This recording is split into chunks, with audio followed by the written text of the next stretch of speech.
Already yung ano, may tumatawag niya. Nagpa-vibrate. Ano sa Manila?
Kung nagdambi yung ano, Ayan. alas 9 lang. Oh, that's right. Magandang umaga po sa ating lahat. Ngayon po ay ika-pitong araw ng burol ni Lola Ewan. At ang lahat po ay inaanyayahan sa isang maiksing devotion bago po natin ihatid si Lola Eway sa kanyang huling hantungan. Ngayong umaga, inaanyayahan ko po kayong lahat na tayo po muna umawit ng awit ng assurance, assurance of salvation coming from our God. Inaanyayahan ko po kayong tumayo at tayo umawit ng blessed assurance.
Praising my Savior all the day long.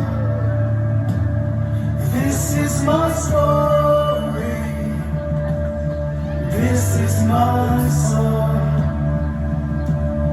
Praising my Savior all the day long.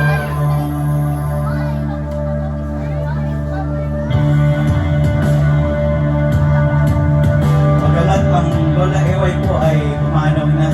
Tayo po ay nagpupuri sapagkat hindi po ito yung wakas.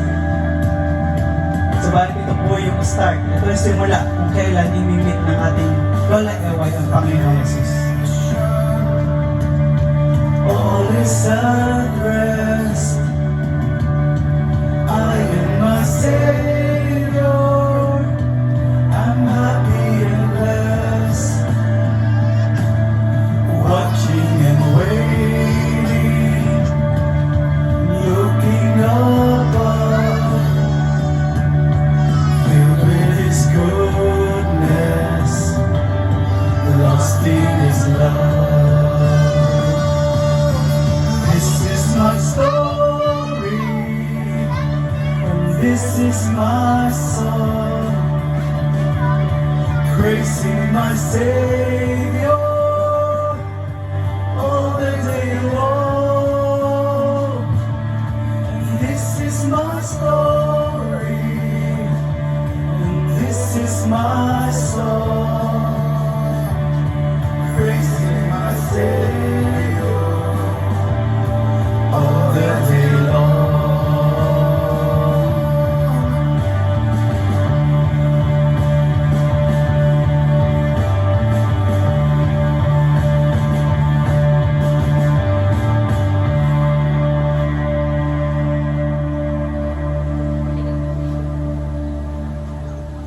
Amen. Patuloy po tayo umawit.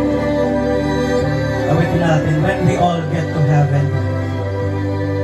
Sing the wondrous love of Jesus, sing His mercy and His grace. In the mansions bright and blessed, He'll prepare for us a place.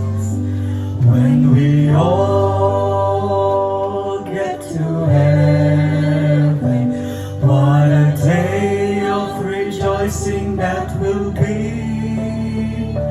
When we all see Jesus, we'll sing and shout the victory. While we walk the pilgrim pathway, clouds will overspread the sky. But when traveling days are over, not a shadow, not a sign. When we all get to heaven, what a day of rejoicing that will be. When we all see Jesus, we'll sing and shout the victory.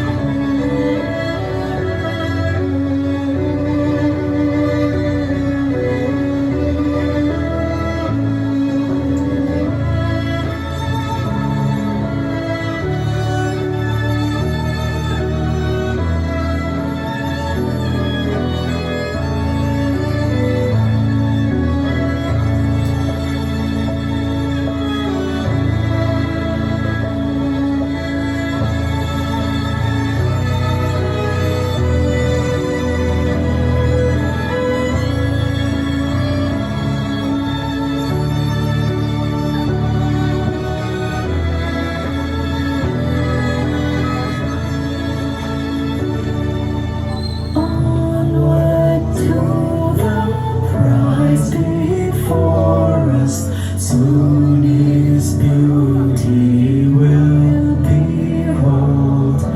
Soon the pearly gates will open, we shall tread the streets of gold. When we all get to heaven, what a day of rejoicing that will be. When we all see Jesus, we'll sing and shout the victory.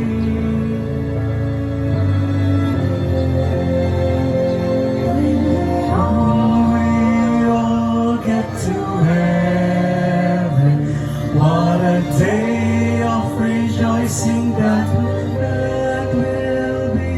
When we all see Jesus, we'll sing and shout the victory. When we all see Jesus, we'll sing and shout the victory. Amen. Amen. Tayo po sandaling manalangin. Dakilang Diyos sa aming Ama na nasa langit. Salamat po, Panginoon, sa araw na ito. Salamat, Panginoon, sa ikapitong araw na aming pakikadalamhati at pakikirami, Panginoon, sa pamilya San Luis Borcena, Panginoon. Maraming po salamat, Panginoon, dahil alam namin na mayroong katiyakan ang aming mga buhay.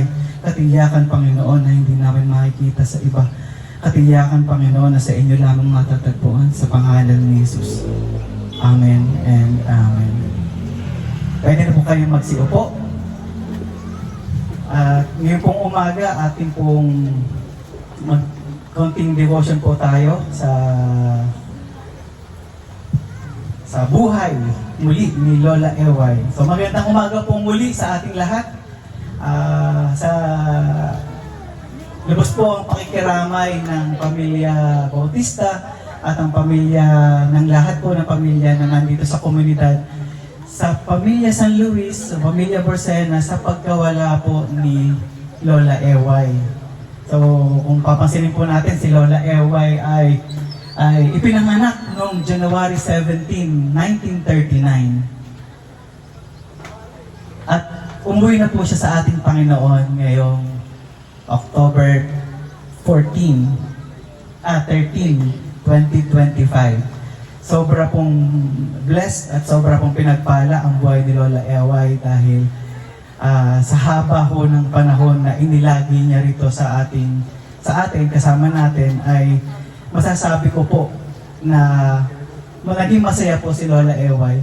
Katulad po ng mga naging sharing time natin ng mga unang gabi, pangalawang gabi, pangatlong gabi, lahat po ng kanyang mga kaanak, kapamilya, mga anak, mga apo, ay tunay nga pong nagpapasalamat sa buhay ni Lola Eway.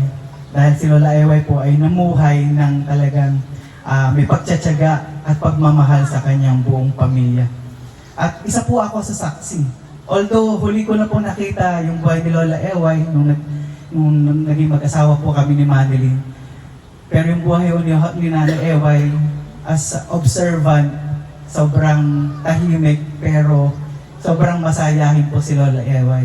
At ang tingin ko po na pinakamasayang moment sa buhay ni Lola Eway ay yung moment na nagkakasama-sama po yung kanyang buong pamilya sa kanyang kaarawan, sa tuwing may Pasko at may bagong taon, maging sa mga reunion. And ganun pa man po ay si Lola Eway, kung papasin niyo po, 1939 to October 13, 2025. Sa pagitan po ng 1939 to 2025, ang masaya po sa naging buhay ni Lola Eway ay ang pinakamagandang pangyayari sa buhay ni Lola Eway ay ang tumanggap po siya sa ating Panginoong Jesucristo. Kung mapasin niyo po, napakaiksi po nung 1939 to 2025. So napakaiksi po ng buhay. So kung papasinin po natin, parang nasa 86 years old na si Lola Eway, pero hindi ko natin alam yung kanyang mga pinagdaanan sa gitna po noon. Sabi nga po ng ilang nag-testimony, nariyan na naglaba, namalansya, para lang merong ibigay o isustento sa kanyang buong pamilya.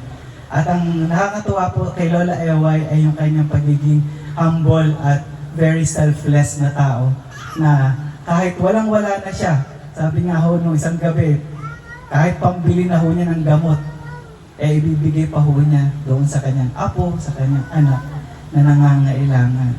So, kung wala po siguro wala yung Kristo sa buhay ni Lola Eway, napakahirap pong gawin nun.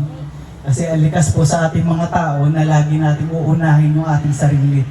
Na parang hindi tayo magugutom, hindi tayo pagkukulangin, kahit wala yung iba. Pero si Lola Eway ho, kahit wala ho siya, at kung ano ho yung meron sa bulsa niya, willing ho siyang ibigay sa kanyang mga mahal sa buhay. Salamat po muli sa buhay ni Lola Eway. Pero mas mabuti na po yung kanyang kalagayan ngayon Dahil kasama na ho niya ang ating Panginoong Hesukristo doon sa paraiso. Mas mabuti ang kanyang kalalagayan kasi hindi na po siya dumaranas ng sakit. Wala nang sakit, wala nang lungkot, wala na yung pakiramdam niya na nahihirapan siyang kumain, nahihirapan siyang uminom. So, ay nayahan ko po kayong basahin yung talata sa ating Biblia sa John 11:32 to 35. When Mary reached the place where Jesus was and saw, she fell at his feet and said, "Lord, if you had been here, my brother would not have died." When Jesus saw her weeping, and the Jews who had come along with her also weeping, he was deeply moved in spirit and troubled. "Where have you laid him?" Jesus asked. Martha said, "Come and see." They replied, and Jesus wept. At ang Panginoon po ay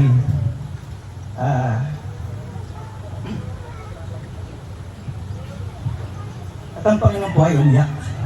So,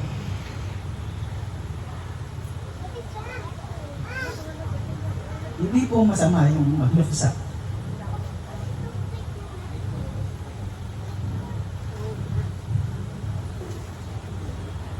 Hindi rin ho pangit yung umiyak. Kasi even si Jesus, dahil sa kanyang katawan tao, meron rin ho siyang pakiramdam. Nakatulad ho na nararamdaman natin pagkalungkot.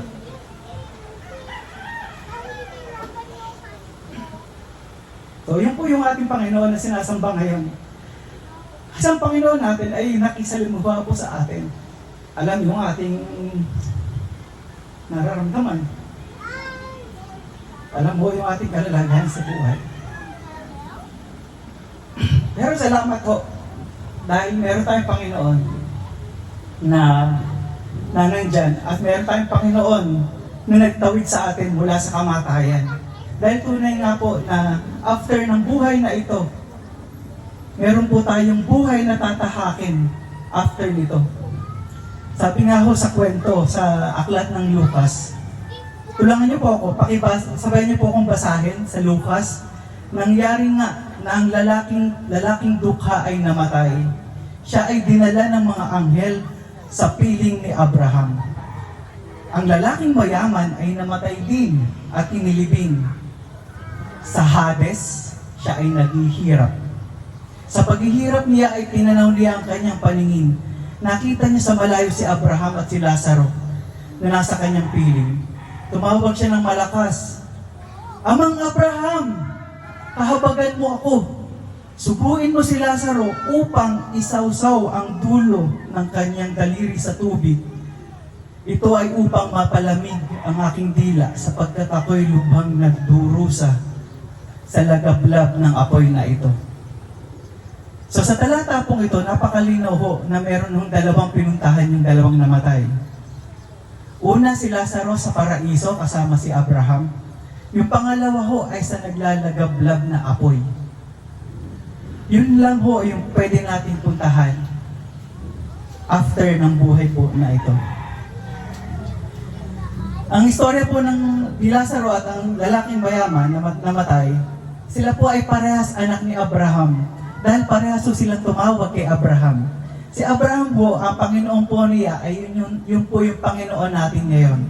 At ang Panginoon natin ngayon, siya rin po yung Panginoon ni Jacob, siya rin po ang Panginoon ni King David, at siya rin po ang Panginoon ng lahat ng mga propeta.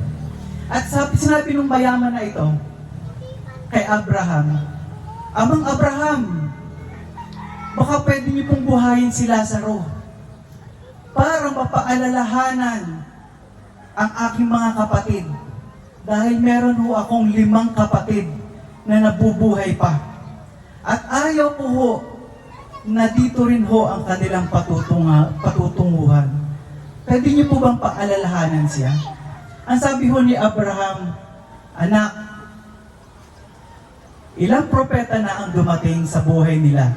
Dumating na si Moses, dumating ang propeta Isaías, dumating ang propeta Ezekiel, Elijah, pero hindi nila pinansin ang lahat ng paalala ko.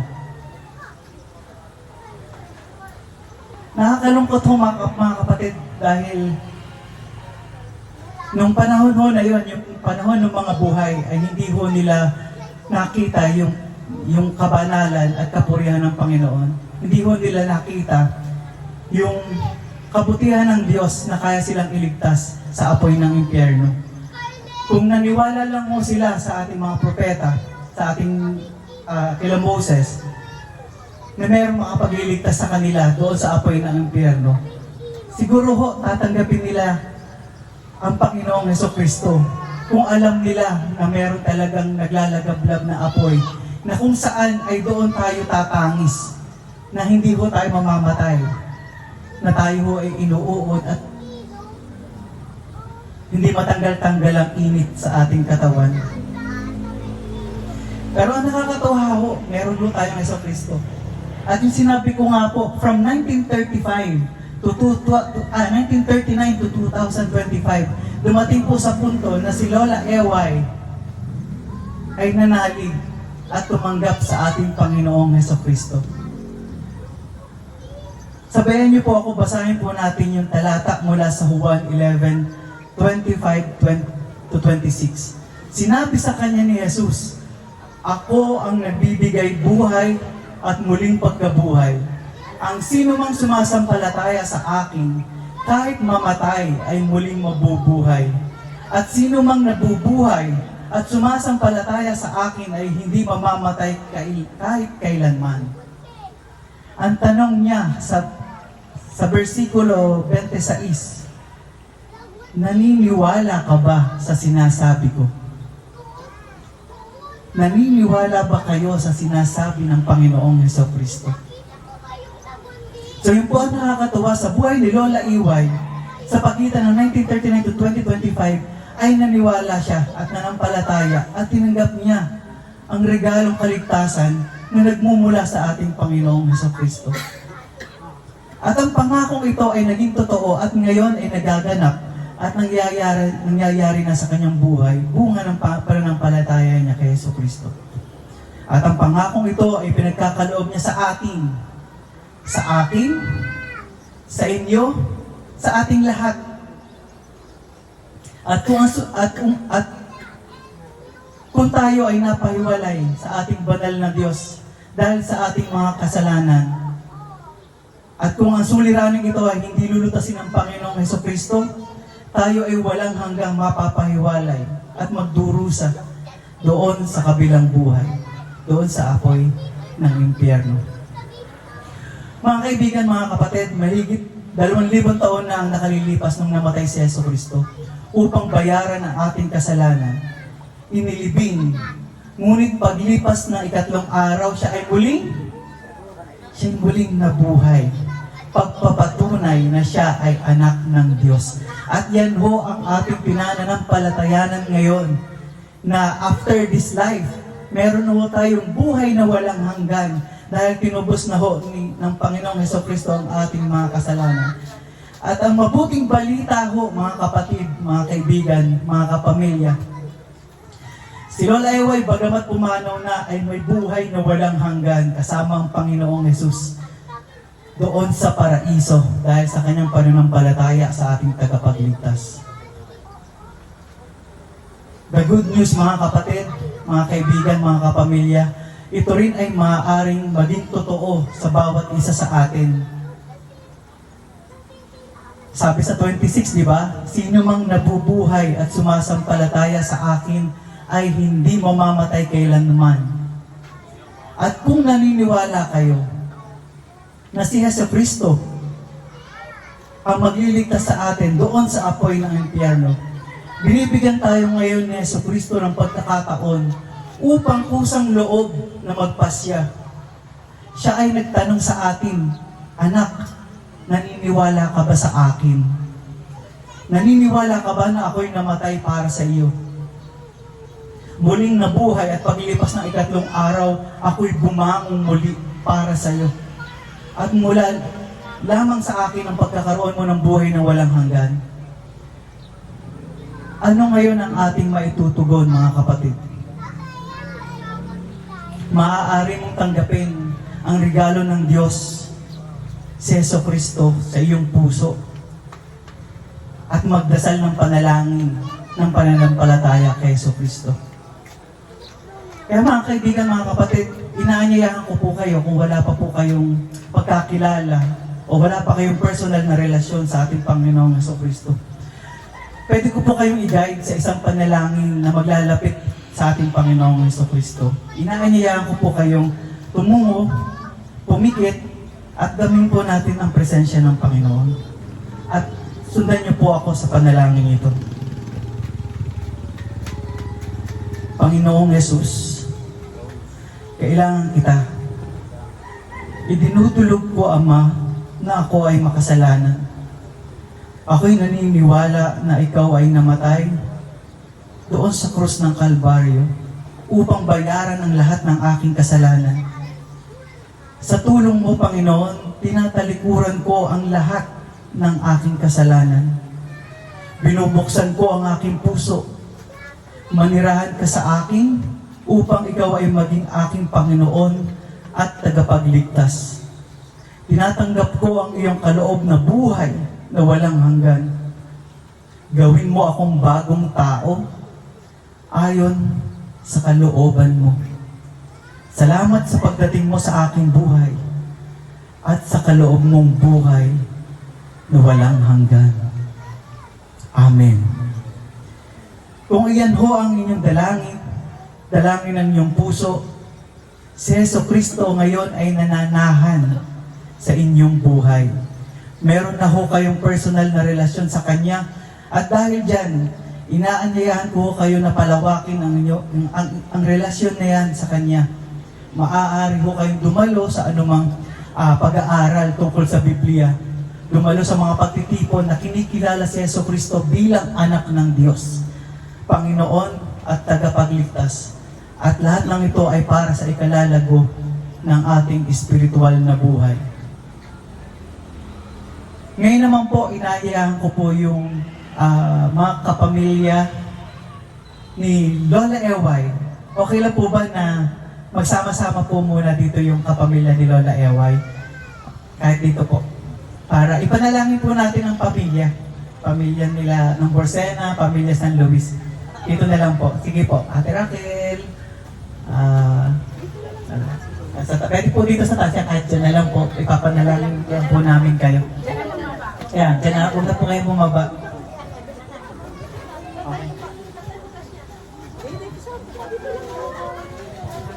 Okay lang po ba itaas po natin ang ating mga kamay upang pagbabasbas po sa pamilya San Luis, pamilya Borsena. Ating pong idalangin ang pamilya ni Lola Eway. Panginoong Jesus, salamat po sa ipinagkaloob mong buhay ni Nanay Eway. Sa kahalagahan ng pamana ng magandang kalooban, ipinagkaloob po ng aming Lola Eway sa kanyang mga anak, mga apo, mga kapatid, at kanyang pamilya, Panginoon, ang mabuting puso at mabuting kalooban. Yakapin niyo po, Panginoon, si Lola Eway, aliwin niyo po siya diyan sa inyong piling, at tiyakin at ipaalam niyo po sa kanyang pamilya na si Nanay Eway ay nasa mabuting kalagayan na. Nagsasaya sa inyong piling at hinihintay na muling makasama ang bawat isa sa kanyang pamilya, kasama ang Panginoon namin sa langit. Pagpalain niyo po ang pamilyang ito at patuloy na ipadama sa kanila ang kaaliwan at ang inyong pagmamahal. Sa pangalan ni Jesucristo Jesus na aming takapagligtas at Panginoon. Amen at Amen. Salamat po. Maaari na pong maupo ang lahat. Inaanyayahan ko lang po ang isang member ng pamilya para magbigay ng isang eulogia. Salamat. Si Manili na lang po. Tawagin ko po. So, magandang umaga po sa lahat. So, sa buong isang linggo, we have shared how good the life of Nanay Eway. And though this is hurtful kasi hindi na namin siya makakasama physically. Pero alam namin na ang death is just a doorway to heaven. And Jesus already comfort nanay.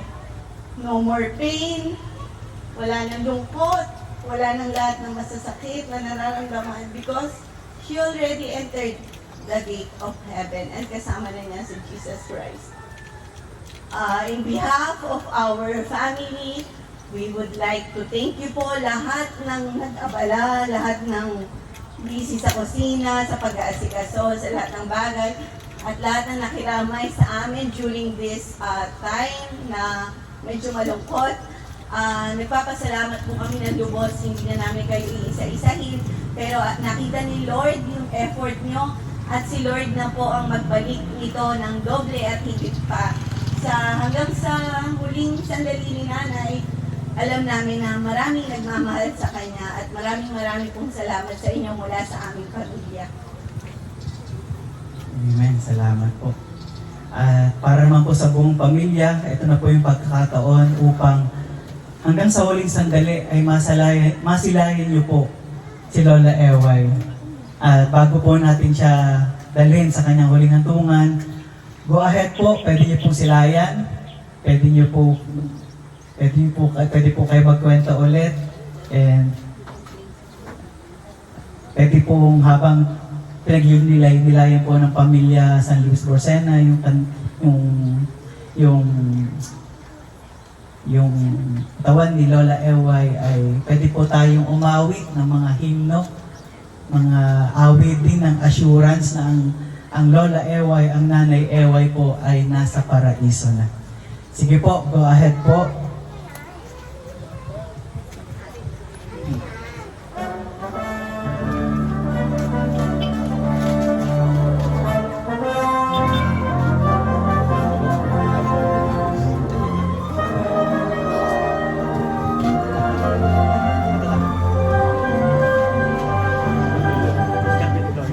God be the glory, great things He hath done.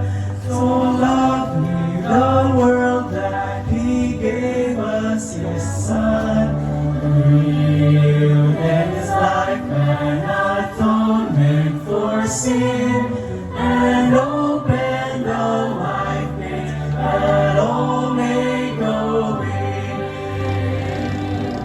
Praise the Lord, praise the Lord, let the earth hear His voice. Praise the Lord, let the people rejoice. Oh, come to the Father through Jesus the Son, and give Him the glory, great things He hath done.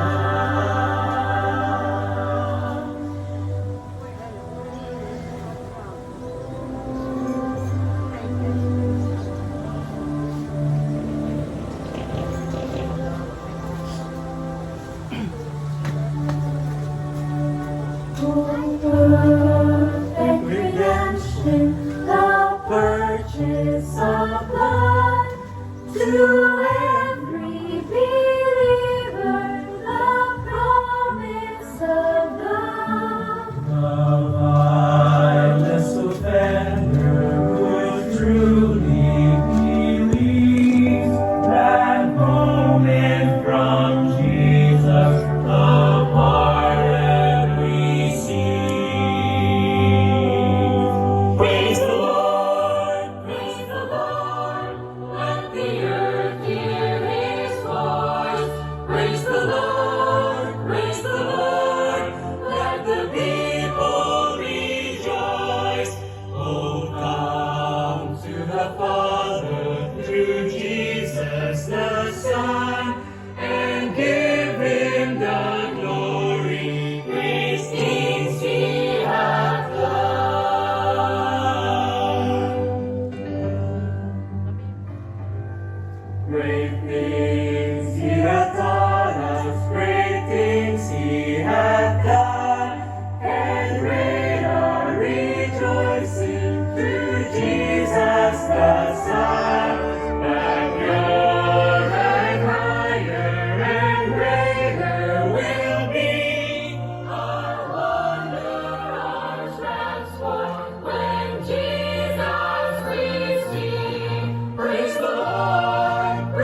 the people rejoice.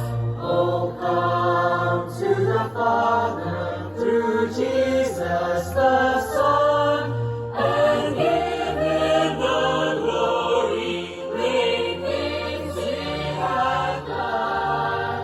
Oh, give Him the glory, great things He hath done.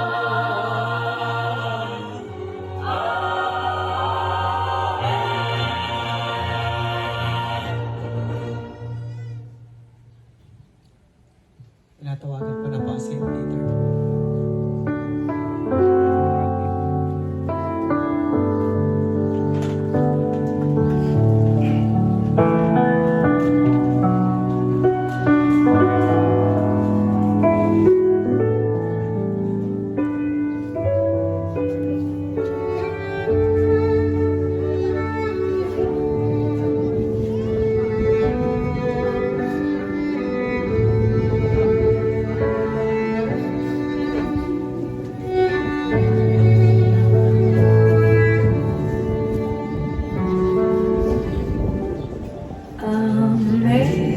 Amazing grace, how sweet the sound that saved a wretch like me. I once was lost, but now am found. Was blind, but now I see. Was grace that taught my heart to feel, and grace my fears relieved.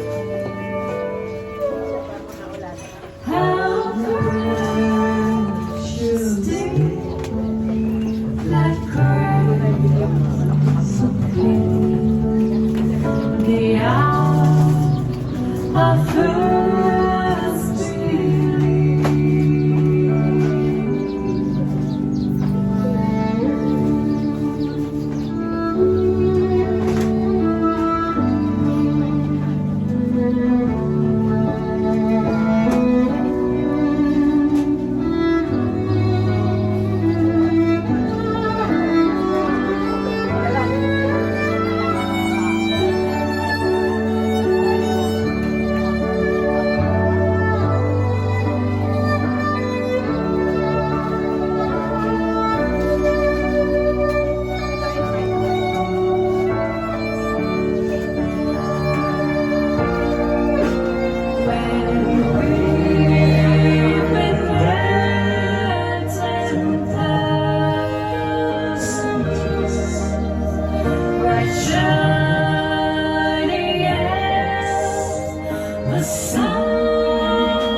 Tayo po kasi po living po ngayon.